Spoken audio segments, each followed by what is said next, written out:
Assalamualaikum warahmatullahi wabarakatuh. Perkenalkan, nama saya Vina Ania Mufida dari kelas 12 OTKP 1 nomor absen 16 SMK Negeri 1 Depok.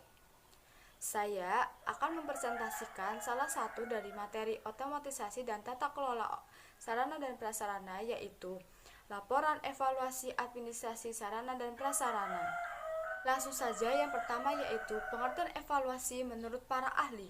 Di sini ada 4 para ahli. Yang pertama Suharsimi Arikunto, yang kedua Abdul Basir, yang ketiga Sajekti Rusi, dan yang keempat William A. Mahrens. Yang pertama yaitu Suharsimi Arikunto. Dia mengatakan bahwa evaluasi adalah serangkaian kegiatan yang digunakan untuk mengukur tingkat keberhasilan pada suatu program atau kegiatan. Jadi kayak misalnya kita belajar di sekolah selama 1 semester. Nah, setelah 1 semester tersebut kita akan mengikuti ujian akhir semester. Nah, ujian tersebut merupakan bentuk dari evaluasi untuk mengukur tingkat keberhasilan kita pada proses pembelajaran selama 1 tahun. Apakah pembelajaran bisa tercapai atau belum? Apakah tujuan sudah tercapai atau belum? Jika tujuan belum tercapai, maka akan dilakukan suatu perbaikan. Jadi, evaluasi penting dilakukan untuk mengukur tingkat keberhasilan sudah tercapai atau belum. Yang kedua yaitu menurut Abdul Basir. Menurut Abdul Basir, evaluasi adalah suatu proses pengumpulan data dan dilaksanakan dengan cara sistematis untuk menentukan kebijaksanaan dalam usaha perbaikan. Jadi kayak misalnya tadi kita ujian mendapatkan nilai di bawah KKM. Nah, usaha perbaikannya yaitu kita bisa mengubah metode pembelajarannya atau mengubah cara penyampaian dari materi pembelajaran. Seperti contohnya di proses administrasi sarana dan prasarana. Setelah dilakukan pencatatan, pengadaan, penerimaan, dan penyimpanan barang, ketika semua proses pengumpulan data sudah dilaksanakan, langkah selanjutnya yaitu melakukan evaluasi apakah ada kekurangan atau tidak. Jika mungkin ada kekurangan, akan dilakukan usaha perbaikan. Selanjutnya yang ketiga yaitu menurut Sajekti Rusi. Sajekti Rusi mengatakan evaluasi adalah suatu proses menilai sesuatu baik secara kuantitatif dan kualitatif. Jadi, evaluasi tidak hanya menilai secara kuantitatif atau pengukuran takaran, namun juga secara kualitatif, secara penilaian kualitas. Kualitas tersebut sudah bagus atau belum, keberhasilannya sudah tercapai atau belum, tujuan tersebut sudah tercapai atau belum. Yang keempat yaitu menurut William A. Mahrens.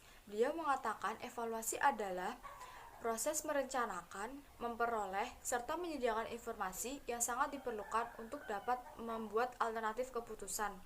Jadi evaluasi itu proses dimulai dari merencanakan, memperoleh, serta menyediakan informasi yang bisa digunakan untuk dapat membuat alternatif keputusan. Jadi kayak misalnya sebuah perusahaan melakukan pengadaan sarana dan prasarana.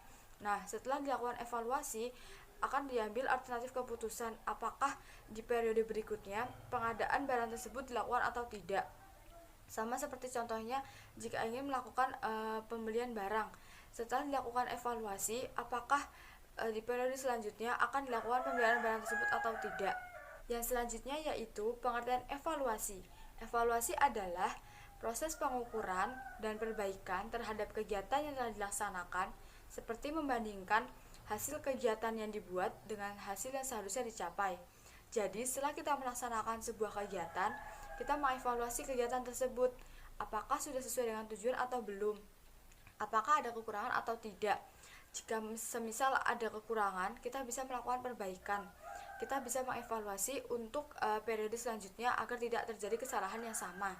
Tujuannya untuk mengetahui dan membantu menentukan perbaikan apa yang seharusnya dilakukan terhadap kegiatan saat ini agar tidak terjadi di periode-periode selanjutnya demi mencapai tujuan organisasi. Yang selanjutnya yaitu pengertian laporan evaluasi, yaitu suatu data yang bertujuan untuk melaporkan keadaan sarana dan prasarana kantor, baik persediaan, mutasi, maupun keadaan fisik barang sarana dan prasarana, dan dibuat secara periodik. Jadi, laporan evaluasi yaitu data yang melaporkan keadaan sarana dan prasarana, baik itu persediaan, misalnya persediaan barang di gudang, persediaan barang yang masih bisa dipakai, persediaan barang siap pakai. Lalu mutasi, barang apa yang bisa dilakukan mutasi barang. Lalu keadaan fisik barang, Keadaan fisik tersebut seperti misalnya barang masih baru, atau barang sudah tua, atau barang sudah rusak, atau barang sudah tidak layak dipakai. Dan laporan tersebut dibuat secara periodik. Laporan dibuat bisa secara triwulan atau 1 tahun, tergantung kebijakan dari masing-masing perusahaan. Yang selanjutnya yaitu fungsi dari laporan sarpras. Yang pertama yaitu sebagai bahan pertanggungjawaban. Jadi setelah kita melakukan suatu kegiatan, seperti kita melakukan pengelolaan administrasi sarpras, harus ada kejelasan pertanggungjawabannya, yaitu dalam bentuk laporan sarpras. Nah, laporan tersebut bisa kita gunakan untuk mengevaluasi kegiatan tersebut, apakah ada kekurangan atau tidak. Dengan adanya pertanggungjawaban, bisa dilakukan evaluasi dengan baik untuk mencapai tujuan organisasi agar kesalahan yang sama tidak terulang di periode selanjutnya. Yang kedua yaitu pengendali persediaan. Pengendali berarti adanya controlling atau pengawasan. Jadi laporan sarpras digunakan sebagai pengawasan untuk mengawasi ketersediaan barang.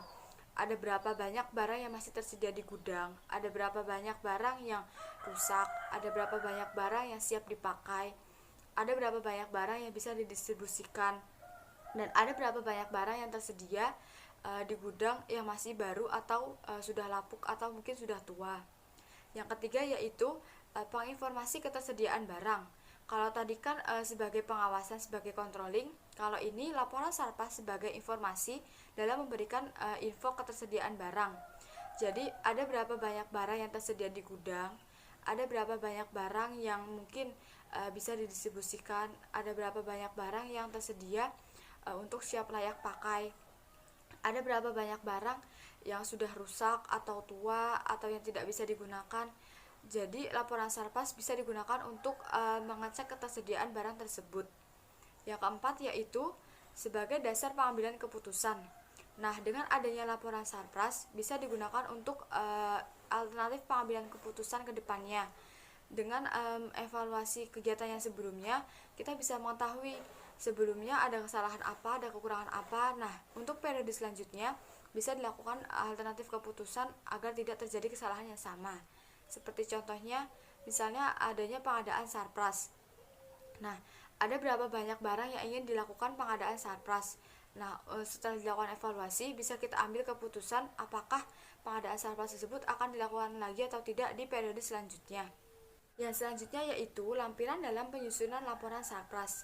Di dalam sebuah laporan, pasti akan ada lampiran yang menyertainya. Jadi dalam kita membuat laporan, harus disertai dengan lampiran untuk mendukung kuat isi laporan tersebut. Nah, di dalam laporan sarpras ini ada 7 lampiran yang menyertai dalam laporan sarpras.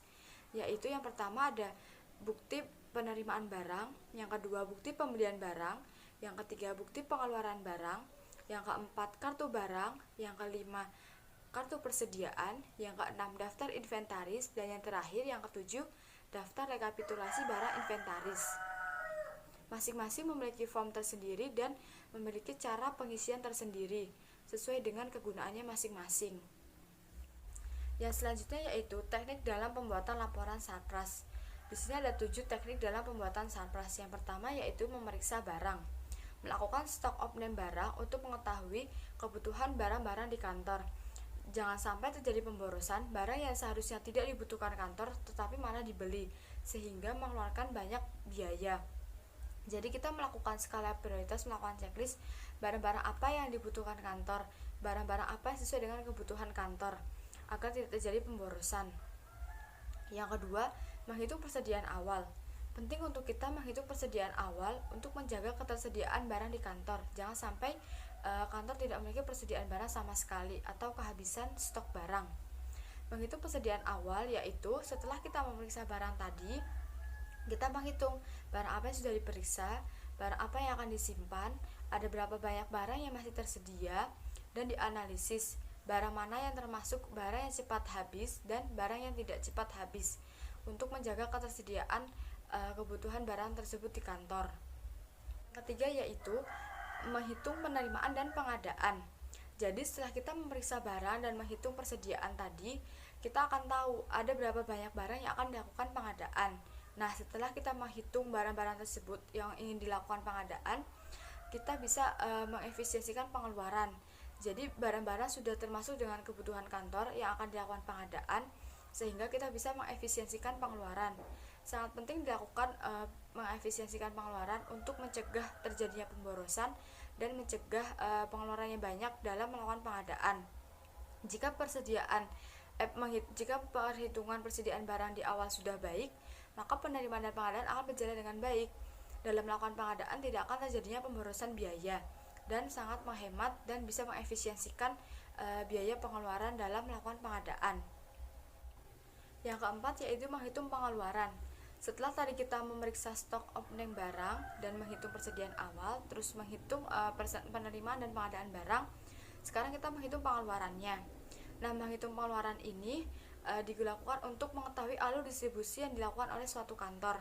Jadi, setelah kita mengetahui ada berapa banyak barang yang akan dilakukan pengadaan, dipastikan dahulu jumlah barangnya berapa dan dilakukan pengadaan. Nah, baru kita menghitung jumlah pengeluarannya. Jumlah pengeluaran ini dilakukan untuk mengetahui alur distribusinya. Semisal di sebuah kantor melakukan distribusi ke bagian pemasaran. Nah, bisa dilihat berarti ada alur distribusi di bagian pemasaran tersebut. Yang kelima yaitu menghitung sisa persediaan. Kalau tadi kita menghitung persediaan awal, kalau ini kita menghitung sisa persediaan di akhir. Tujuannya untuk menjaga ketersediaan barang di kantor. Jadi, setelah dilihat barang-barang yang telah didistribusikan itu ada berapa, kita menghitung sisa persediaan yang ada di kantor. Jangan sampai ketersediaan barang di kantor itu tidak ada. Jangan sampai saat kantor membutuhkan barang, ternyata sisa persediaan tidak ada dan kehabisan stok. Jadi, barang yang dibutuhkan tidak boleh sampai kehabisan stok. Jadi, kita harus punya sisa persediaan barang yang ada di kantor untuk menjaga jika suatu saat kantor membutuhkan barang. Nah, jika kita dalam menghitung sisa persediaan ternyata stok barangnya habis atau stok barang tidak ada, berarti kita harus menghitung kembali dari awal bagaimana supaya barang di sisa persediaan akhir itu masih ada. Nah, yang keenam yaitu mencatat mutasi barang. Jadi, pencatatan mutasi barang ini digunakan untuk melihat barang yang dipindahkan dari satu departemen ke departemen yang lain dengan menggunakan formulir mutasi. Formulir mutasi yaitu kartu barang. Jadi, misalnya di divisi A ada barang sisa filing kabinet. Nah, nanti barang tersebut dimutasikan untuk ke divisi B. Kegiatan ini dilakukan untuk mengetahui barang dengan spesifikasi yang ada dengan kecocokan yang diinginkan. Jadi barang dari satu kantor yang dimutasikan untuk satu kantor yang lainnya tanpa adanya pengadaan yang berlebihan. Hal ini juga untuk menghemat pengeluaran dari sebuah kantor. Jadi misalnya divisi A membutuhkan filing kabinet. Nah, tidak harus melakukan pengadaan kantor, tetapi kita juga bisa melakukan mutasi barang dari divisi B ke divisi A. Jadi untuk menghemat biaya pengeluaran dari sebuah kantor dan juga mengefisiensikan pengeluarannya. Fungsi dari mutasi ini juga untuk memenuhi barang tanpa adanya pengadaan barang dan juga bisa mengefisiensikan pengeluaran tanpa harus melakukan pengadaan barang tersebut. Yang ketujuh yaitu melaporkan kepada atasan. Setelah kita melakukan beberapa teknik tersebut, sekarang yang terakhir yaitu kita melaporkan kepada atasan. Jadi kita melaporkan kegiatan yang telah kita laksanakan kepada atasan untuk sebagai bentuk pertanggungjawaban terkait pengelolaan barang yang ada di kantor. Kegiatan melaporkan kepada atasan dilakukan oleh pihak kantor yang terkait dengan pengelolaan administrasi barang. Jadi supaya pimpinan bisa mengetahui bagaimana sih alur dari pengelolaan administrasi Sarpas di kantornya. Tujuannya dari melaporkan pelaporan ini yaitu sebagai acuan utama dalam penyusunan penerapan kerja terkait dengan pengelolaan Sarpras di periode selanjutnya. Jadi jangan sampai kesalahan atau kekurangan di periode saat ini terulang kembali di periode selanjutnya. Dengan adanya laporan bisa dijadikan acuan utama dalam pengambilan keputusan dan dalam pembuatan penerapan kinerja untuk periode selanjutnya. Di sini ada beberapa form lampiran dalam penyusunan laporan Sarpras. Yang pertama yaitu bukti penerimaan barang. Penerimaan barang yaitu menerima barang secara fisik dari distributor. Jadi kita mengecek apakah dalam kita menerima barang tersebut dalam keadaan baik atau cacat dari distributor. Jika mungkin ada kerusakan atau cacat, bisa kita kembalikan kembali kepada distributor. Dalam penulisan atau pengisian bukti penerimaan barang ini harus disesuaikan dengan persyaratan penanganan barang. Di sini contoh dari form bukti penerimaan barang.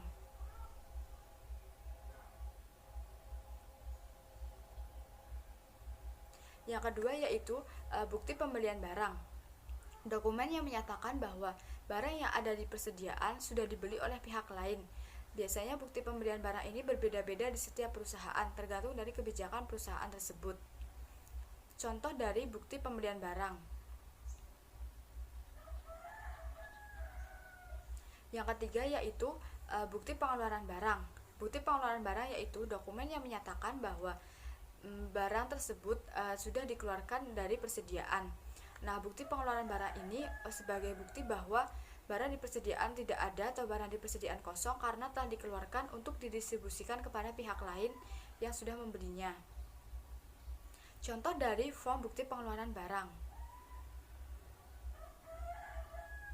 Yang keempat yaitu kartu barang. Kartu yang digunakan untuk mencatat mutasi persediaan barang. Seperti tadi yang di teknik dalam penyusunan laporan kan ada pencatatan mutasi barang. Nah, menggunakan kartu barang ini. Di dalam kartu barang ini berisi informasi mutasi masuk dan mutasi keluar barang tersebut.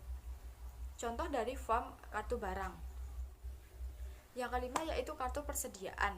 Kartu persediaan terdiri dari dua jenis, yaitu kartu persediaan kantor dan kartu persediaan gudang.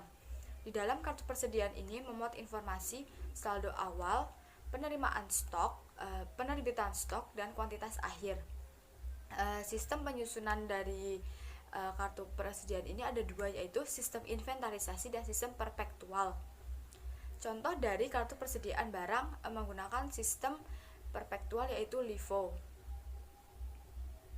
Yang keenam yaitu daftar inventarisasi. Daftar inventarisasi yaitu daftar yang digunakan untuk mencatat dan menyusun barang-barang yang ada menurut ketentuan yang berlaku.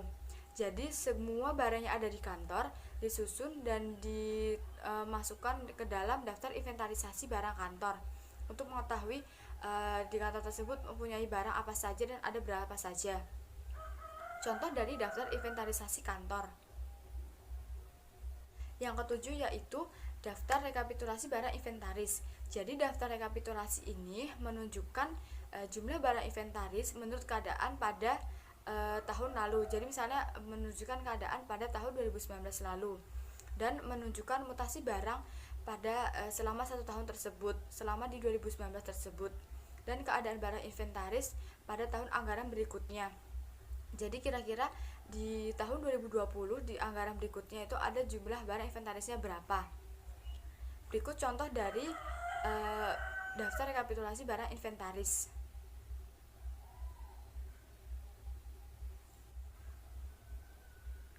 Sekian presentasi dari saya, kurang lebihnya mohon maaf. Apabila ada kata-kata yang kurang berkenan, saya mohon maaf. Semoga bermanfaat dan semoga presentasi ini membantu dalam proses pembelajaran otomatisasi dan tata kelola sarana dan prasarana. Sekian dari saya. Wassalamualaikum warahmatullahi wabarakatuh.